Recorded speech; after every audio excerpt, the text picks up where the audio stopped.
एकता शर्मा आज फिर आपके सामने लाई हूँ अपना चैप्टर ड्रॉट का नेक्स्ट पार्ट। लास्ट वीडियोज में हमने पढ़ा था कि जो शिबू बाबू है जो कि जमींदार है उसके सिर्फ टैंक में ही पानी बचा था और वो लड़की पानी लेने गई थी अमीना, और जो गफूर है उसने अपनी बेटी के थप्पड़ भी मार दिया था। और उसके बाद में जब गफूर को बुलाया गया था और जब शिबू बाबू ने गफूर को बुलाया था और गफूर ने उसके घर जाने से मना कर दिया था, उसने बोला था कि मैं किसी का नौकर नहीं हूँ। और इस बात पे जब शिबू बाबू को गुस्सा आया तो उसका जो मैसेंजर आया था वो उसको लेके गया था और वहां पे उसको अच्छी खासी मार भी पड़ी थी। तो उसने बताया कि उसने वो मार है वो चुपचाप उसने सहन कर ली थी, लेकिन फिर भी उसके सीने के अंदर एक आग है वो जल रही थी। जैसे बाहर सूर्य तप रहा था लेकिन उसके सीने के अंदर आग जल रही थी और वो बिना कुछ बोले चुपचाप लेट गया था, जिससे उसको टाइम का कुछ पता नहीं चला। उसकी नींद है वो उसको नींद आ गई थी। तो फिर देखो उसके बाद में ही was suddenly shaken out of his listlessness by the shake of a girl. तो इसमें बताया कि ही वाज सडनली कि अचानक से ही वाज शेकन आउट मतलब कांपा ऑफ हिज लिसनलेस मतलब अपनी जो निंद्रा थी, जो एक टाइप से जो निर्जीवता जो आ जाती है जब हम सोते हैं तो एक टाइप से हम निर्जीव से हो जाते हैं। तो बताया कि जो निर्जीवता थी उससे वो कांप करके जागा by the श्रीक of a girl, कि उस लड़की की एकाएक एक लड़की की जो श्रीक यानी जो चीख थी उसके द्वारा वो अपनी निर्जीवता से जागते हुए अपनी निंद्रा से जागते हुए वो कांपा अचानक से। She was prostate on the ground, कि सी वाज प्रोस्ट्रेट होता है एक लंबवत रूप में ऐसे लेटे हुए या गिरे हुए ऐसे होना। जैसे हम सोते हैं तो हम पैर फैला करके जैसे लंबे लेटे हुए होते हैं उसको बोलते हैं प्रोस्ट्रेट। कि she was prostate on the ground, वो ग्राउंड के ऊपर जमीन के ऊपर एकदम लंबी पड़ी हुई थी। The picture which she had been carrying tumbled over, the picture की जो घड़ा which she had been carrying जिसको कि वो ला रही थी, टम्बल्ड ओवर मतलब वो धड़ाम से गिर गया था। कि वो पानी लेने के लिए गई थी, थोड़ा सा पानी उसको मिला होगा तो जिस घड़े को वो लेके आ रही थी वो टम्बल्ड ओवर मतलब वो धड़ाम से गिर गया था। And Mahesh was sucking up, सक होता है चूसना, कि महेश है वो सकिंग अप मतलब चूस रहा था द वाटर पानी को, क्योंकि पानी थोड़ा सा ही था जो कि जमीन पे गिर गया तो वो पिएगा कैसे। पीना तो उसे बोलते हैं जब पानी है वो खूब सारा हो, एक टाइप से तालाब के अंदर किसी बर्तन में डाल के दे तो उसको तो पिया जाता है, लेकिन वो जब जमीन पे जब वो पानी गिरा तो थोड़ा सा पानी था तो बस उसको वो चूस चाट रहा था। As it flowed on the earth, कि जैसे ही जमीन पे वो पानी बहा मतलब जैसे ही जमीन पे वो पानी गिरा बहने लगा था तो उस पानी को महेश है वो चूसने लगा चाटने लगा। Ghafoor was completely out of his mind, Ghafoor है वो पूर्णतया अपने माइंड से आउट हो गया, अपने आपे से बाहर हो गया। अपनी जो उस टाइम गफूर का जो दिमाग था वो पूर्ण रूप से एकदम से उसके नियंत्रण से बाहर हो गया गफूर, क्योंकि उसको गुस्सा आने लगा, उसको खुद को भी भूख प्यास लगी हुई थी। Without waiting another moment he seized his plug head he had left yesterday for repair and with both hands strung it violently on the bent head of Mahesh। कि without waiting another moment, दूसरे क्षण का इंतजार किए बिना, waiting होता है इंतजार, अनदर मोमेंट यानी दूसरे क्षण का इंतजार किए बिना मीन्स उसी क्षण जब उसने महेश को पानी पीते हुए देखा उसी क्षण ही सीज्ड उसने पकड़ा हिज प्लग हेड, अपना जो प्लग यानी जो हल था उसकी हेड साइड मतलब उसके ऊपर के सिरे को उसने पकड़ा। ही हैड लेफ्ट यस्टरडे, जिसको उसने लेफ्ट यानी छोड़ा था यस्टरडे यानी कल, फॉर रिपेयर के लिए, कि बिना दूसरे क्षण का इंतजार किए हुए उसने प्लग के ऊपरी सिरे को पकड़ा जिसको उसने कल रिपेयर के लिए छोड़ा था। एंड विथ बोथ हैंड्स, और अपने दोनों हाथों से मतलब पूरा जोर लगा करके स्ट्रक इट वायलेंटली यानी एक हिंसक रूप से एक जोरदार तरीके से इसको स्ट्रक यानी मारा। कहाँ में मारा? On the bent head of Mahesh का जो बेंट हेड यानी झुका हुआ जो सिर था, कि महेश के झुके हुए सिर मतलब महेश पानी पी रहा था तो सिर उसका झुका हुआ था, तो महेश के झुके हुए सिर पर गुस्से से अपने दोनों हाथों से उसने इसे मारा। किससे मारा? हल से उसको मारा। Once only Mahesh attempted to raise his head, कि वंस ओनली कि केवल एक बार महेश ने प्रयास किया, अटेम्प्ट होता है प्रयास करना, टू रेज हिज हेड कि अपने सर को उठाने का महेश ने केवल एक बार ही प्रयास किया था। But immediately his starving lean body staggering to the ground but immediately, लेकिन तुरंत ही क्या हुआ, ही स्टार्विंग, स्टार्विंग मतलब उसका जो भूखा शरीर था, क्योंकि वो एकदम उसको खाने के लिए नहीं मिल रहा था, तो उसका जो स्टार्विंग यानी भूखा और जो लीन बॉडी यानी पतली जो बॉडी थी वो स्टेगरिंग, स्टेगरिंग यानी लड़खड़ाते हुए टू द ग्राउंड, जमीन के ऊपर। तो बताया है कि केवल एक बार महेश ने अपना सर उठाने का प्रयास किया था, लेकिन तुरंत ही उसकी उसका भूखा और पतला जो शरीर था वो जमीन पे गिर पड़ा। A few drops of blood rolled down from his ears, और उसके कानों से खून की कुछ बूंदे हैं वो रोल डाउन मतलब निकल गई, बह गई, मतलब उसके खून से कुछ बूंदे हैं वो लुढ़क गई थी। His whole body shook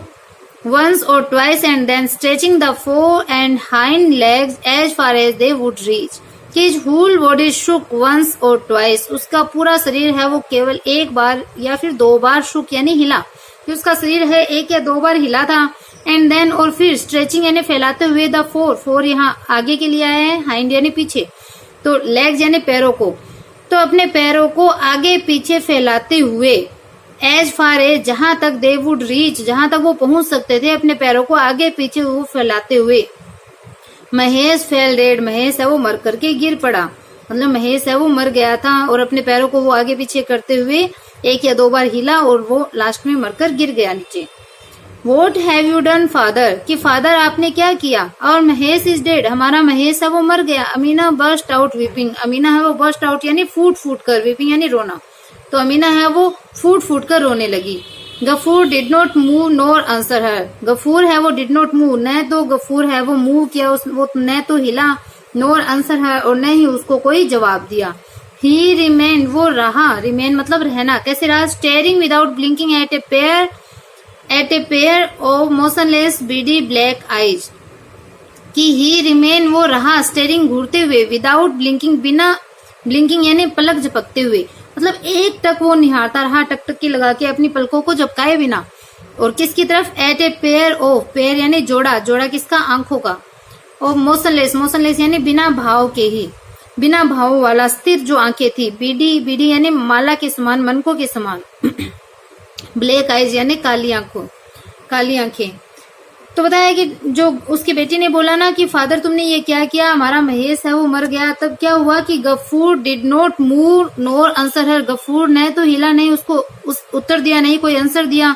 बल्कि क्या रहा, he remain staring without blinking at the pair of motionless bleary black eyes, कि वो बिना पलक झपकाए या एक टकटकी लगा करके उन भाव रहित, उन मोशनलेस मनकों के समान काली आंखों को वो देखता रहा, उसकी तरफ घूरता रहा, टकटकी लगाए हुए रहा। बिफोर 2 hours वर आउट, की 2 घंटे बीतने से पहले ही, बिफोर 2 hours की 2 घंटों से पहले, वर आउट यानी 2 घंटे बीतने से पहले ही, the tanners living at the end of the village came crowding in and carried off Mahesh on a bamboo पोल।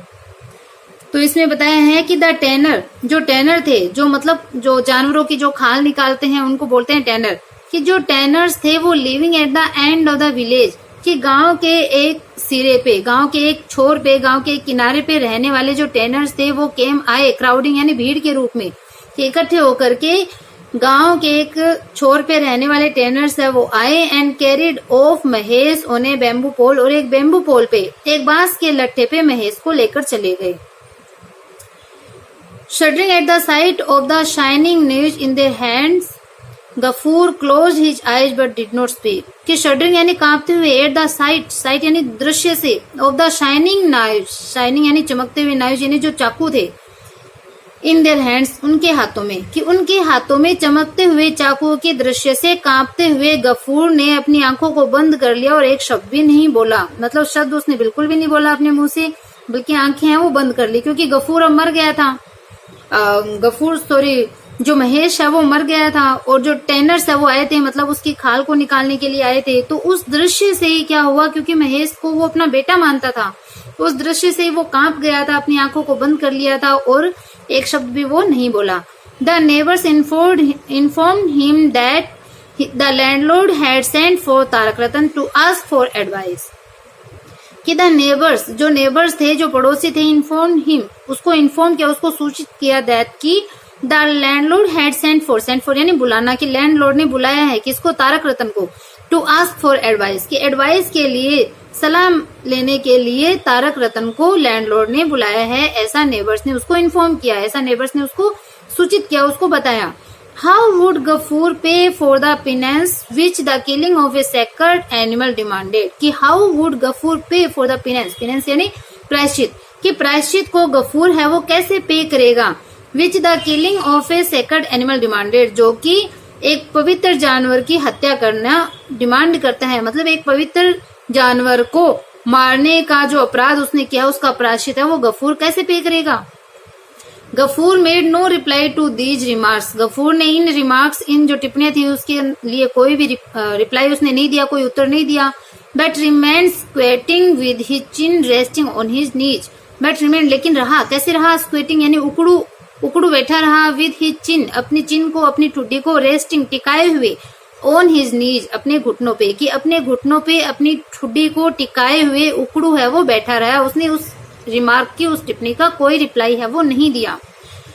अब देखो आगे क्या होता है। Amina dear come let's go, कि अमीना प्रिय कम आओ लेट्स गो, कि चलो चलते हैं। सेड गफूर, गफूर ने कहा। Rousing his daughter at the dead of night, कि डेड ऑफ नाइट यानी आधी रात्रि को अपनी पुत्री को, अपनी बेटी को उठाते हुए गफूर ने कहा कि अमीना प्रिय आओ चलते हैं। She had fallen asleep in the yard, कि सी हैड फॉलन अस्लीप वो सो गई थी, इन द यार्ड, यार्ड मतलब आंगन में ही वो सो गई थी।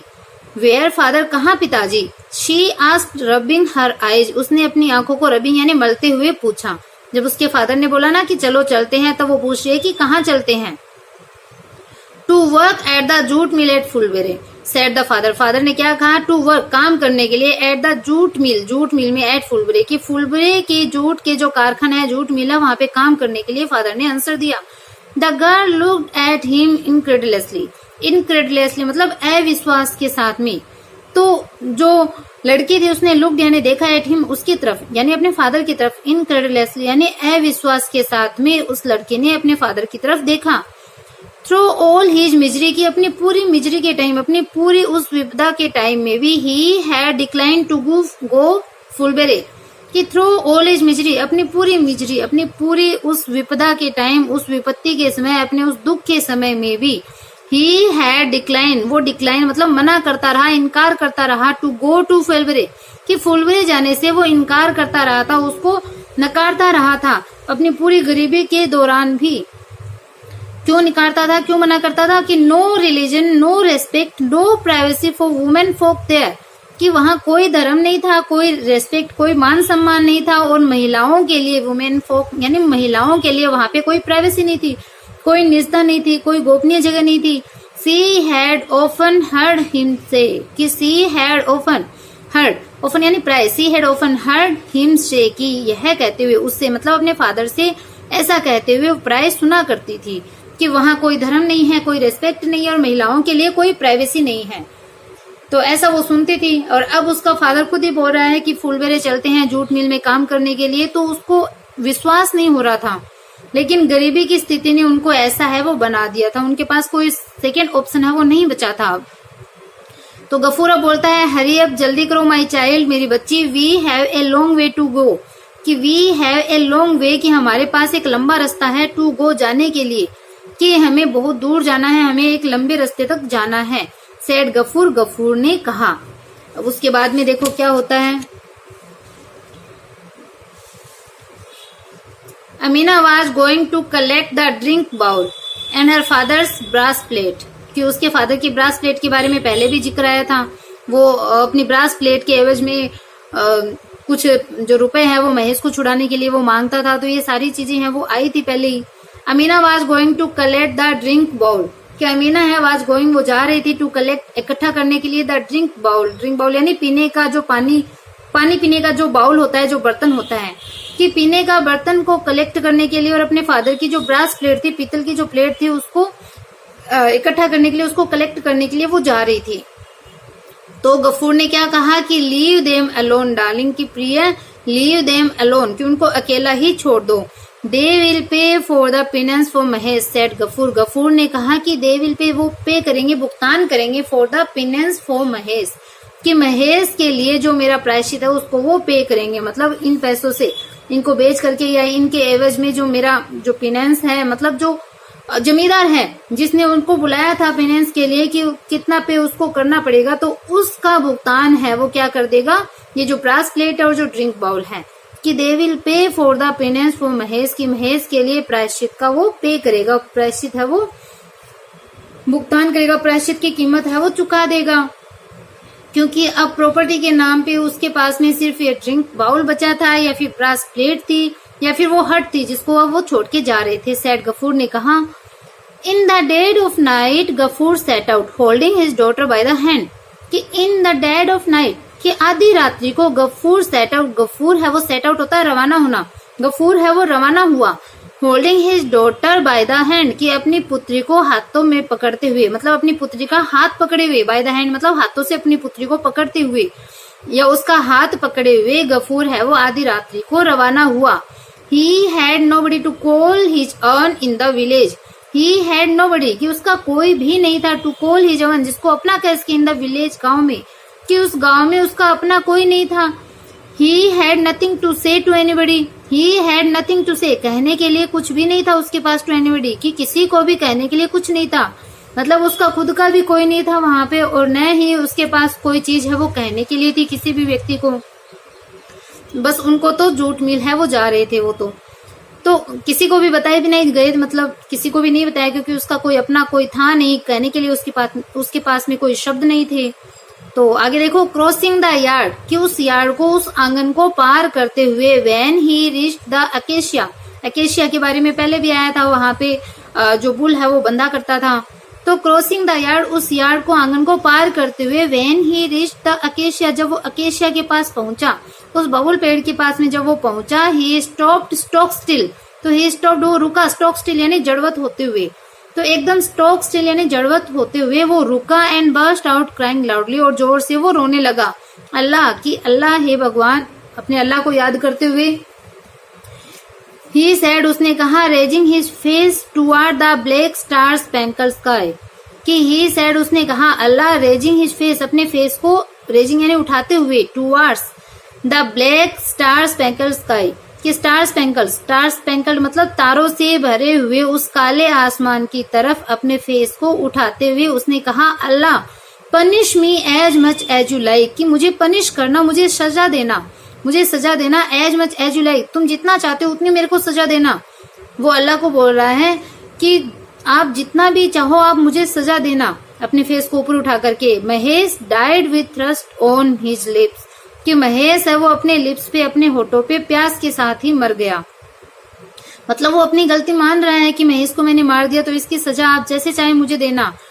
Nobody left the tiniest bit of land for him to feed on, कि nobody left, कि किसी ने भी नहीं छोड़ी, द टाइनेस्ट एकदम मतलब छोटी सी भी, बिट ऑफ लैंड जमीन का टुकड़ा, फॉर हिम उसके लिए, टू फीड ऑन चरने के लिए, कि किसी ने भी उसके चरने के लिए जमीन का छोटा सा टुकड़ा भी नहीं छोड़ा। प्रे, कि मैं प्रार्थना करता हूँ, वो अपने लिए बता रहा है कि प्रार्थना ये है कि नेवर फॉरगिव, कि कभी भी फॉरगिव मत करना, माफ मत करना, दोज उन लोगों को, देयर गिल्ट उनके गिल्ट के लिए, कि उन लोगों को उनके अपराध के लिए माफ मत करना, who never let him eat the grass NOR drink the water you have given. देखो कितनी बड़ी बात बोली है कि उन लोगों ने, किसी ने भी महेश के चरने के लिए जमीन का छोटा सा टुकड़ा भी नहीं छोड़ा था। तो प्रार्थना है कि never forgive those their guilt, कि उन लोगों को उनके अपराध के लिए माफ मत करना, जिन लोगों ने never let him eat the grass, जिन लोगों ने उसको ग्रास नहीं खाने दिया था, जिन लोगों ने उसको घास नहीं खाने दिया था और नहीं उसको पानी पीने दिया था, यू हैव गिवन, जो कि तुमने दिया है, मतलब कि अल्लाह आपके द्वारा दिए गए न तो पानी को पीने दिया था महेश को और न ही घास को खाने दिया था, तो उन लोगों को उनके अपराध के लिए तुम माफ मत करना, ये मेरी प्रे है। मुझे चाहे आप पनिश करना, क्योंकि मैंने गफूर को मार दिया था, उसको प्यासा ही मार दिया, उसको पानी भी नहीं पीने दिया था। तो यहाँ ये जो स्टोरी है वो खत्म होती है। एक गरीब व्यक्ति की बहुत ही दयनीय स्थिति को इस चैप्टर में बताया गया है। अगर आपको चैप्टर पसंद आया है, अगर आपको पढ़ाया हुआ पसंद आ रहा है, देन आप चैनल को लाइक सब्सक्राइब करना बिल्कुल भी ना भूलें। आप कमेंट भी जरूर कीजिए। Okay, bye.